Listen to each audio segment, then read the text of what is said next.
to my podcast, eSTEAMd Women. It used to be called Silence, and then it became Innovation. And finally now, women are more empowered than ever to use their voices to express what it's really like to strive and thrive in what often tends to feel like a very male-dominated world. I'm sure it hasn't been easy, but these women really have achieved and accomplished.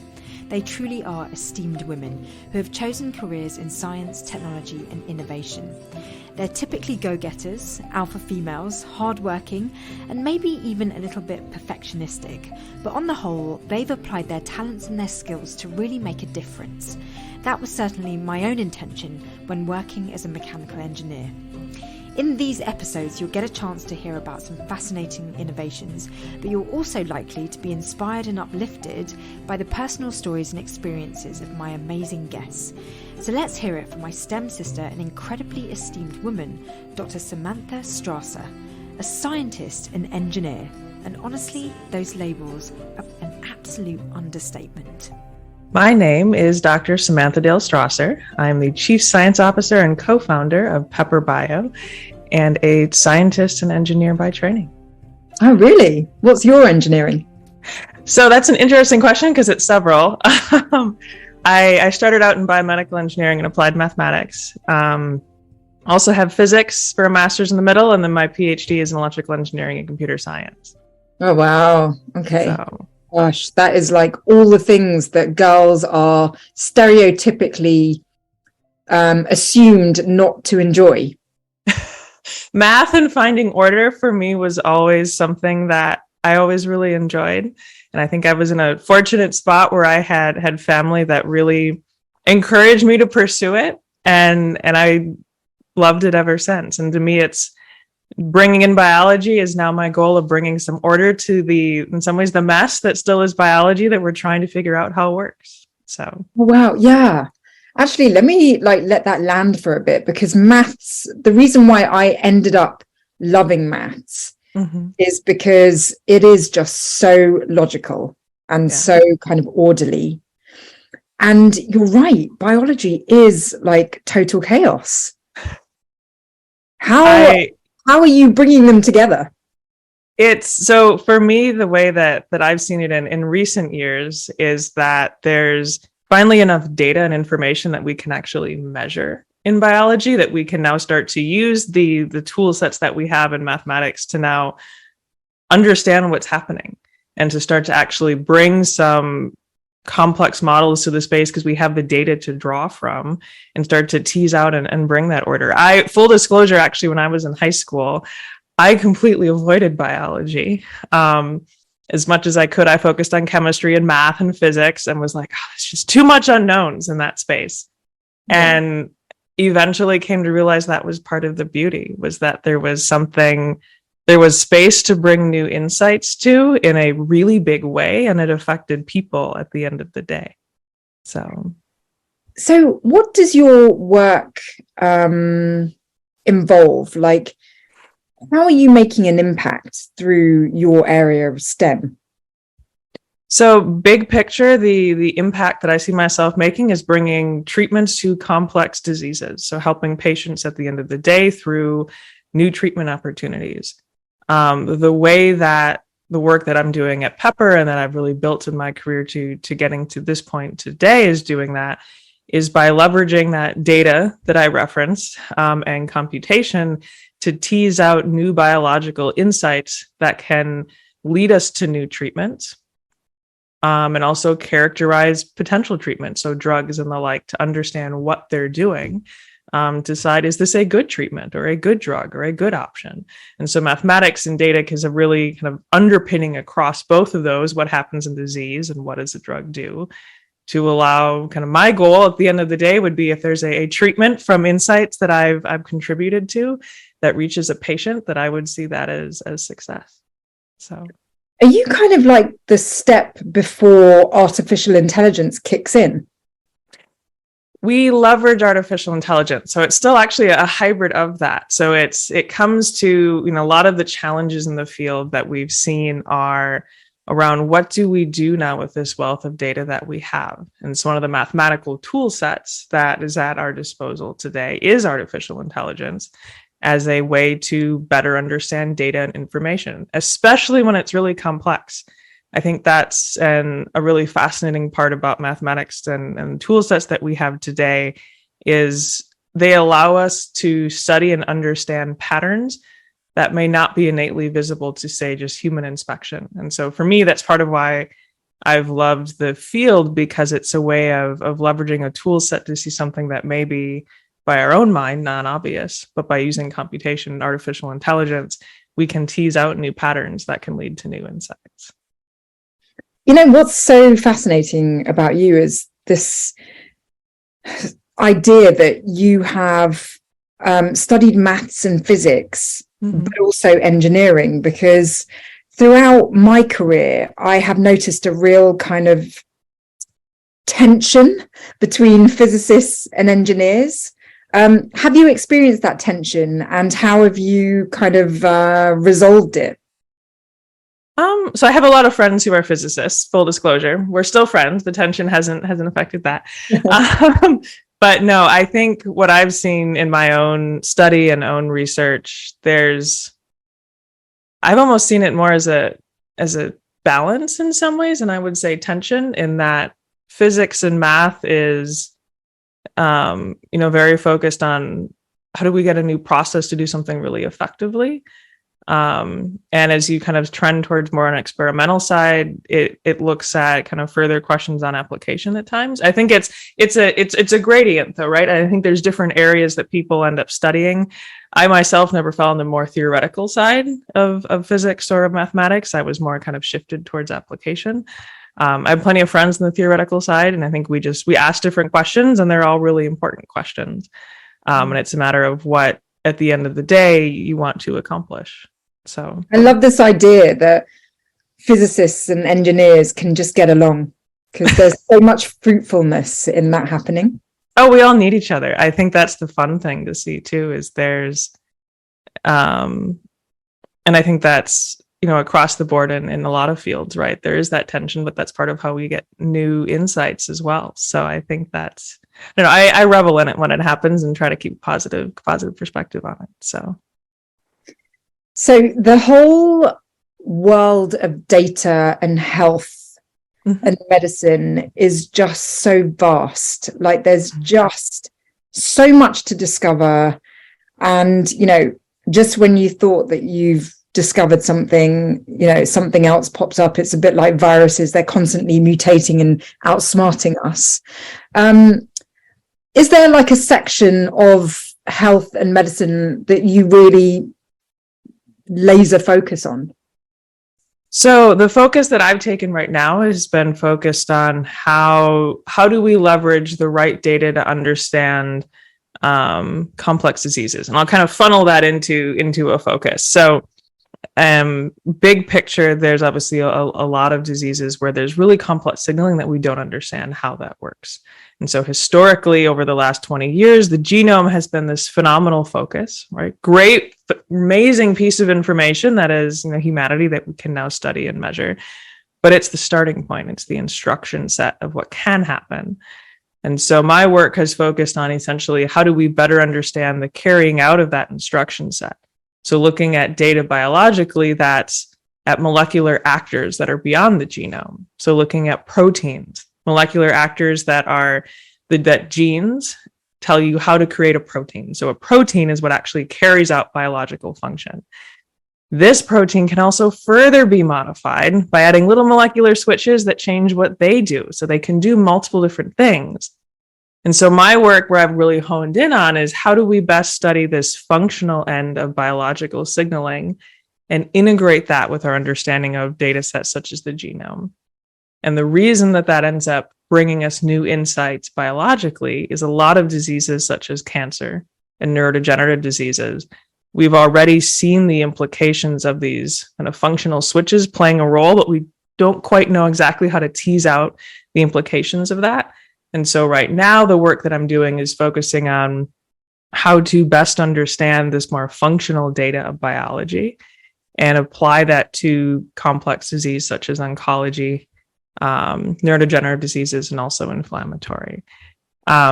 it sounds like a big space, and we've at Pepper actually narrowed this to really focusing in on our own drug pipeline within oncology to have our starting point of where we can bring the technology that we're building to reach patients and to find new insights.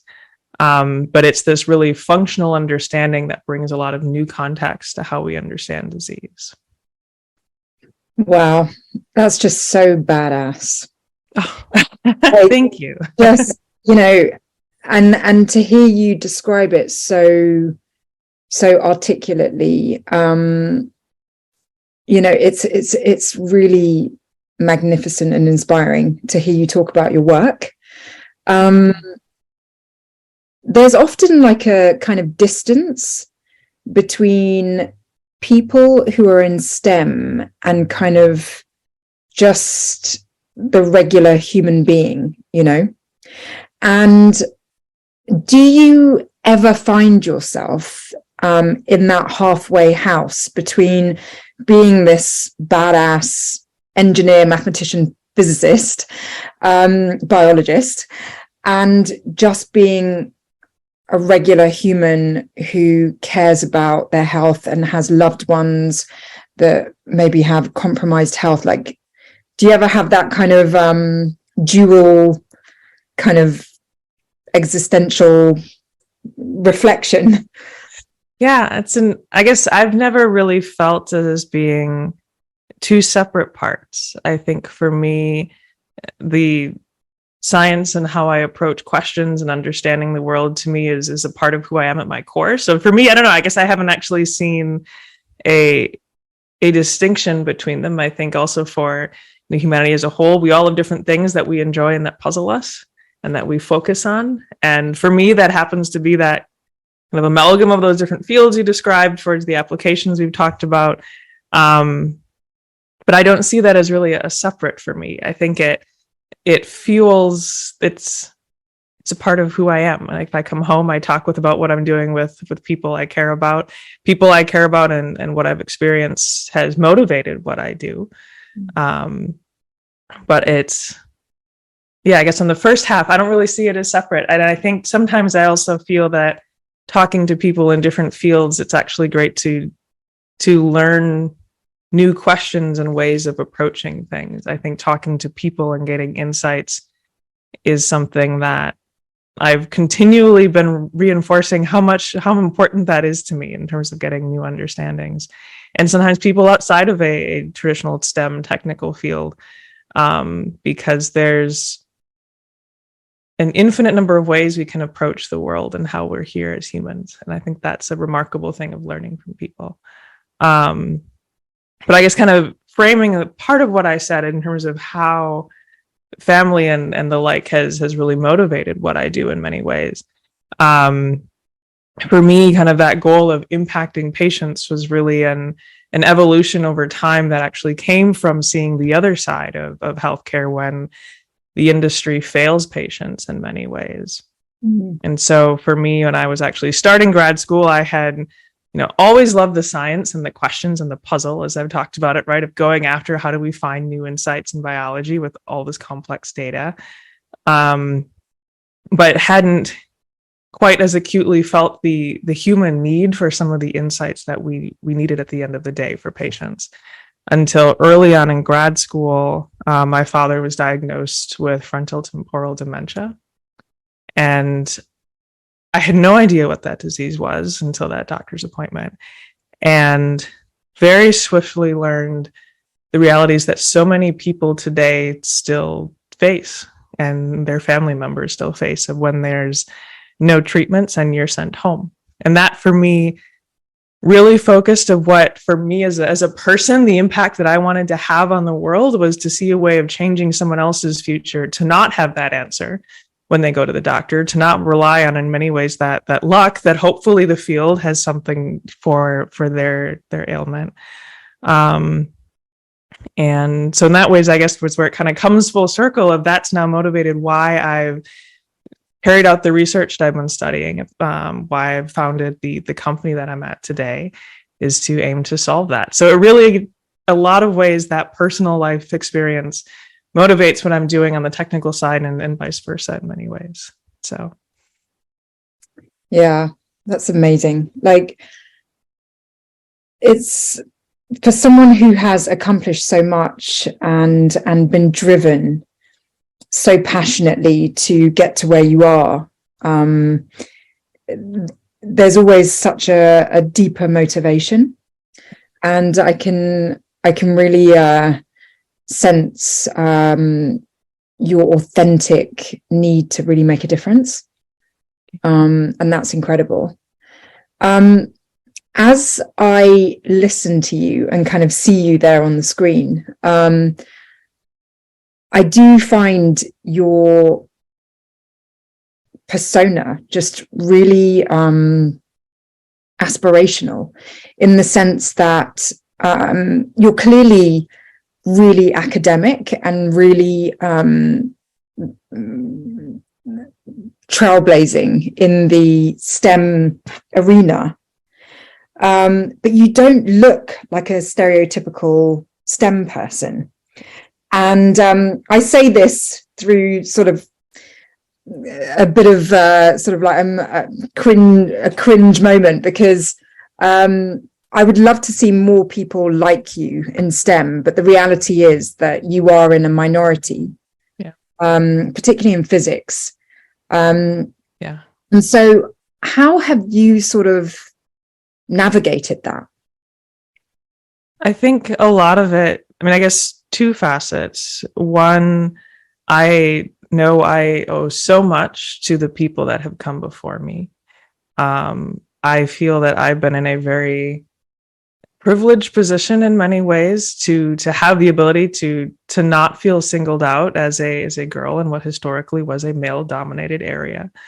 And a lot of that's because women before me stood up and went to school as the sole female in their class and did something that I can only begin to imagine how must have felt. And I just perpetually thank that came before me and that people had the courage to do that. Because I am in a spot where I haven't felt singled out very often, if at all. My parents were very supportive. My teachers were very supportive. My classmates were very supportive. In some ways, whenever, people asked what it was like as a female engineer, I'm like, well, there's other female engineers. We're here, we're doing our thing, we're achieving our, goals. And I feel fortunate that it rarely occurred to me that distinction of being in a male dominated area, which I think is a testament to those that came before. But, I'm definitely, many people, they don't feel that still. And so that's something that I hope, as a leader in the field and as someone who's pushing towards a goal in the area, that I can inspire other people to hopefully feel that same ability to make an impact in the space. I don't know if that quite answered your question. Doesn't sound like you've had much resistance. Sorry? It doesn't sound like you've had much resistance. I hadn't experienced something that was very acute in that way. I mean, I think I do look at, ways that I can sometimes I think overcome some of my own challenges, right? I know for myself, I can often be too humble, or I can often be more self-deprecating than I need to be. So I consistently think of, okay, what are ways of framing a question or framing something that's like my other colleagues would, that can, be in a position of strength. So I think some of it's my own internal growth to take that leadership and to ask for what I need and to feel permission to do that. I've debated how much of that is from societal's implications sometimes, but I think, for new people coming into the space, that find mentors who support you. That's something where I was also really appreciative of since early on in school, and thinking of mentors that I had in, throughout my education has been incredible. I will admit there are fewer female mentors than male mentors.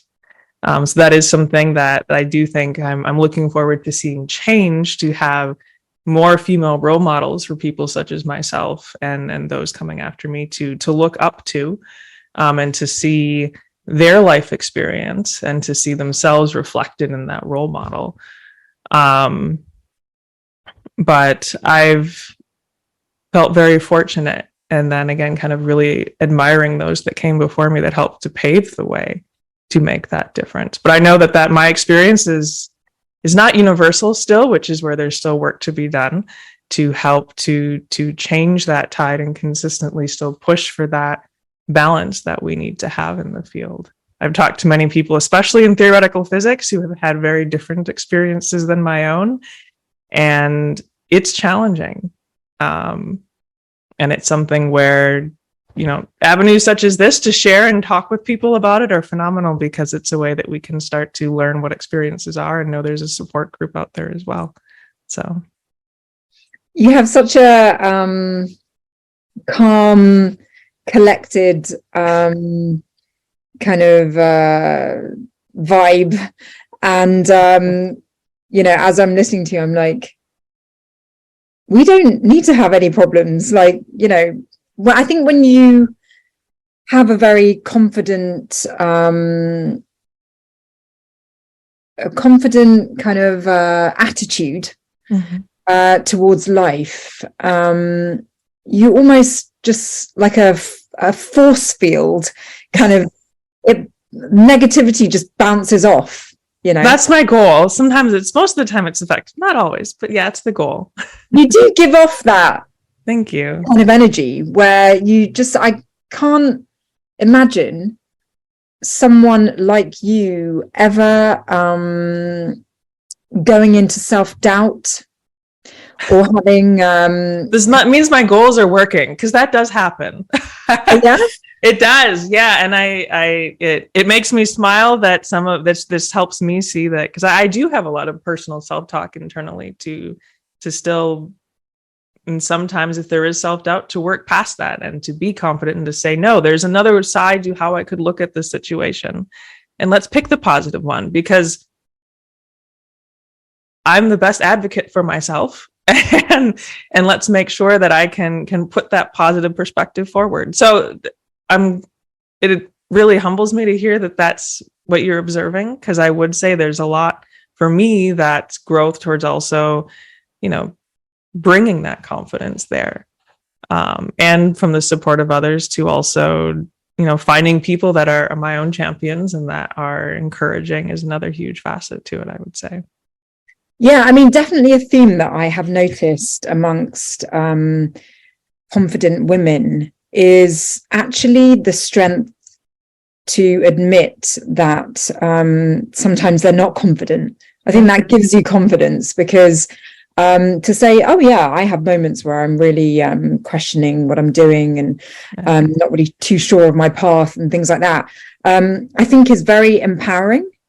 And the reason why I am sort of like digging at this topic a little bit is because,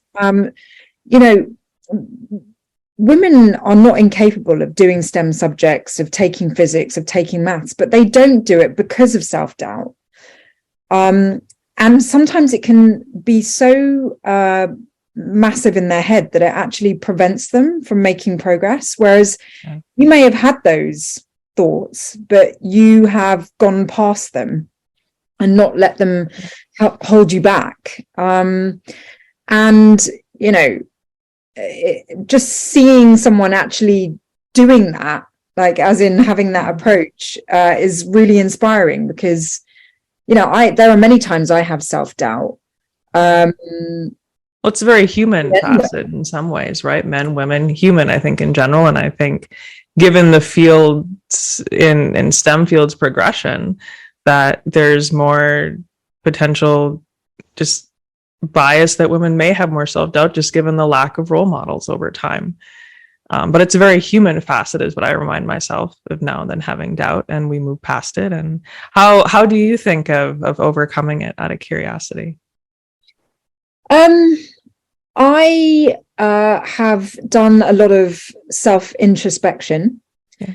And I now see that a lot of my self-doubt comes from outdated narratives. For example, being a woman of color, I think I kind of grew up thinking that I was always somehow disadvantaged for having darker skin.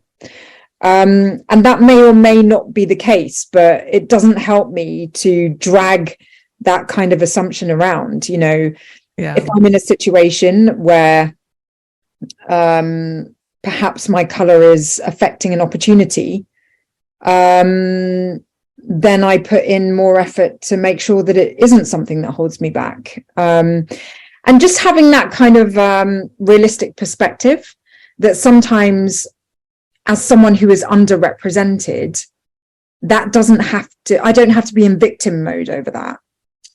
Yeah, because it's not a facet of it. You can make your decisions and move forward. And it is interesting when society has, like you said, outdated narratives that are still a part of, for whichever reason, the dialogue in some areas, or even just an implicit implication at some point.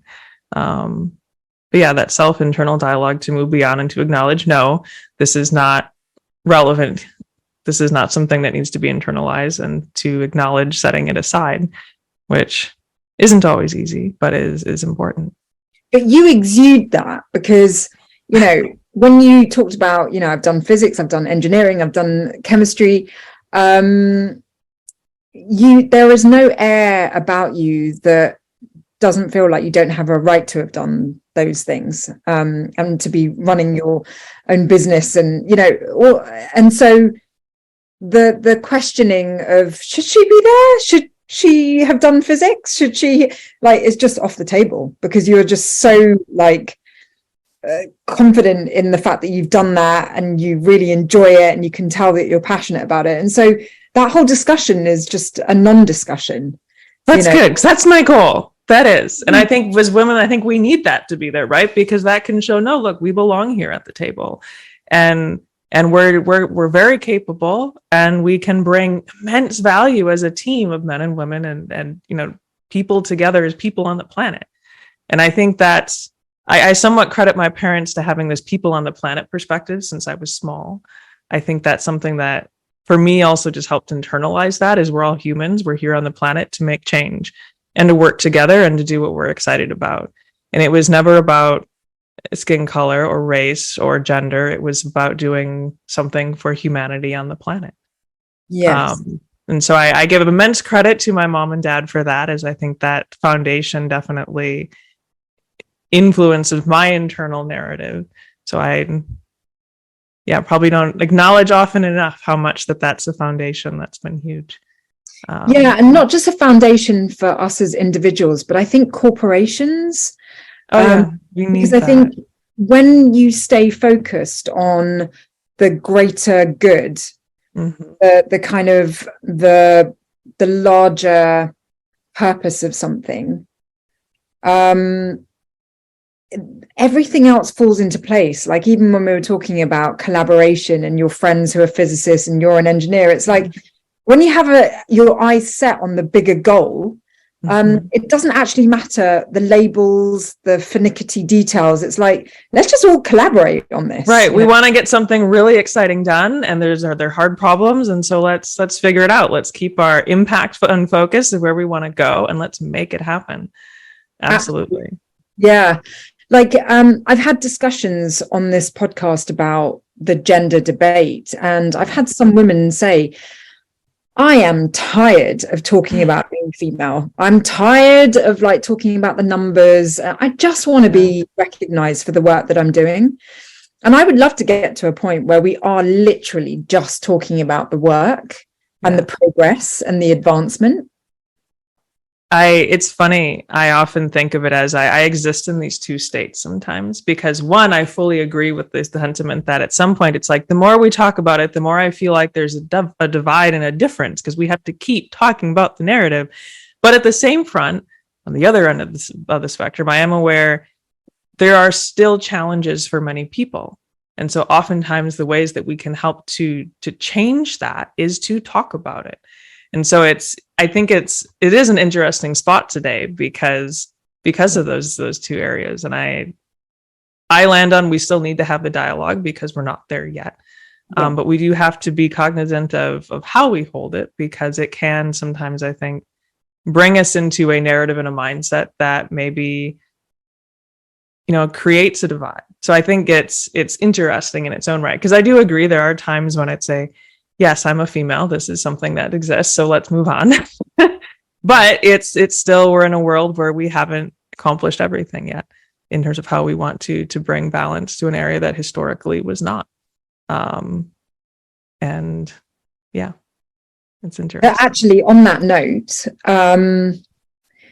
whilst clearly between the two of us, we are very much kind of, well, we're in quite a clear space of knowing what it is we want for our own lives, and we have a clear sense of our purpose. But kind of being in society, how are you experiencing being a woman in science, in the sense that a woman has very multi dimensions? You can be a mother, you can be a career woman, you can be a wife, you can be like all these different roles. How does a career in STEM support all of those roles of a woman? I mean, I think as a whole, it ends up being very different for different people, because even in STEM, there's different career paths. I think as a whole, from what I've personally felt, and also from colleagues of their experience, I think it's been very supportive of that. I think my favorite example is a grad student that I'd known was going out for a job while pregnant and was hired while pregnant, which I always just found, for the state of the field, was phenomenal, because it's saying they knew her skill set, they knew the value she was going to bring, they knew the time of life for that family, and that was okay. And to me, that was a single anecdote, but a sign of this, there is change that's happening. And we are getting to a point where we can have big life changes alongside big career changes and feel supported by the company and the place that we're moving to. It's not everywhere, right? I think that's part of, again, the acknowledgement of we still need to, work to make changes as a society. But from that, and even from my own experiences of opportunities that could be there, I think it is supportive in that. I think in some ways there's, again, different fields that support that very differently. And I know, depending on the path, I've heard contrasting stories from people who, on a academic route with the pressure to publish, have felt that's different. But for me, I've not felt dramatically pressured for life decisions as a result of my career path. I think, for new people considering options of what they want to do and how to balance, different facets of their life, career, personal life, the like. I think it's talking to people who walked through that door and see what are the experiences that they've had, and at least walk in knowing what those decisions are. I think for me, one that stands out is being a grad student versus going to get a career in industry has a different financial implication, which I knew going in. I was excited about the kind of learnings and technical skill sets that I would gain in that experience, and knew with open eyes what I was walking into there. So I think a lot of it is just be aware of what is important to each individual, which is distinct and very bespoke in many ways, and look to what are the implications of that decision from what others have experienced. Yeah, in everything you've said, there's a really clear message, which is that it's really important to have a strong sense of what you want out of your life. I just get this really strong, clear message that knowing who you are, your purpose, your kind of calling, where you are meant to be applying your skills and your talents and your passions is really what leads to the smoothest forward path, because life always throws curveballs, but just knowing who you are, I think, is really essential. Well, I think I would add to that, though, is say knowing who you are, and if there are questions you you still have of acknowledging that and talking to people. Because I think I hadn't always known the exact direction I wanted to go next. I think all is easy in hindsight, right? We look back and go, oh, this all made sense. But I think, there were a lot of questions along the way in grad school or before grad school. Did I want to go to grad school, right? And I think a lot of those questions when there was that gap is acknowledging, okay, I don't know. Why don't I know? Because I don't know what that really means. So then finding people to talk to them and to see, okay, what is going to grad school, potentially lead to next versus if I went to industry, if those were the two options one's balancing. So I guess I would add on, if there are questions, that's okay, and to then ask those, acknowledge them, and talk to people. Because I think, I can look back and say it all was this really smooth path, but certainly there were questions along the way and things that I didn't know, and I took a leap, and I'm happy with them because it's landed me to where I am today. But certainly there's often forks in the road that both are good options. And I picked a path, and I've been very happy with where that's gone. So what does the future hold for you? So for me, continuing to grow Pepper. So we've started operations in 2020. We're a few years old now. And a team of, just under 10 people.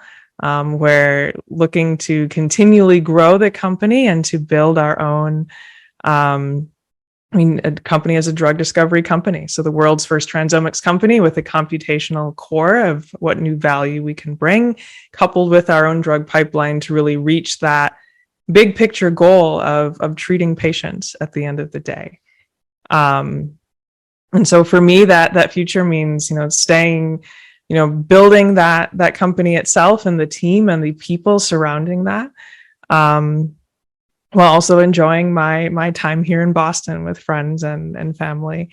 I'm very close with my mom, so spending lots of time with her as we, continue. And yeah. Gosh, I was just in Boston. I'm like, really? Face to face. Well, if you come back, let me know. I will. Absolutely. So.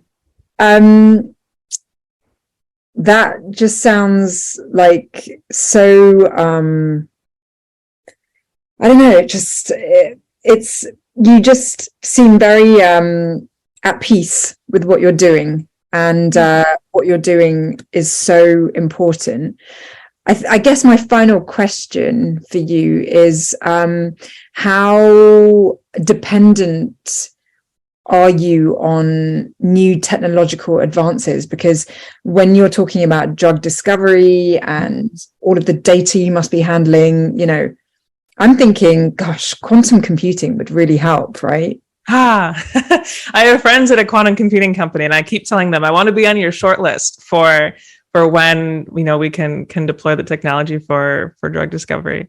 But no, absolutely, new technologies are part of what I love about being in this field. Is it's rapidly evolving, both on the biological side, on the data that we can access, on the model systems that are present, and on even on the technology side, like you mentioned, quantum computing and new abilities to eventually use computers in more advanced ways. I think everyone's now talking about ChatGPT and the like, and what's there too, right? There's a lot of new ways of how we process and handle information that I'm excited for us and others to bring to the field. It's part of why I've loved delving into this. Is it's never dull, right? There's always something new to understand and to learn, and I'm excited for what we can do in the future. Well, I'm excited about what you can do for us and what you are doing for us right now. Dr. Strasser, thank you so much for sharing your cool with us. I mean, I just feel so calm just listening to you, and you really have such an inspirational energy, because you embody someone who is just really applying what they are truly good at to do good in the world. And thank you so much for sharing that with us today. Thank you. Thank you for a great conversation. This was a lot of fun. So thank you for the dialogue very much. Thanks for listening, and please do subscribe to this podcast and maybe even rate and review it if you can. The more ratings and reviews, then the more interest from those trusty algorithms, which could help to increase the reach of this show. And you can watch the video recording of this conversation on YouTube for my new series called eSTEAMd Women. It's all about self-discovery and self-evolution on innovation. So as always, be kind and loving to yourselves, and I wish you all a great week.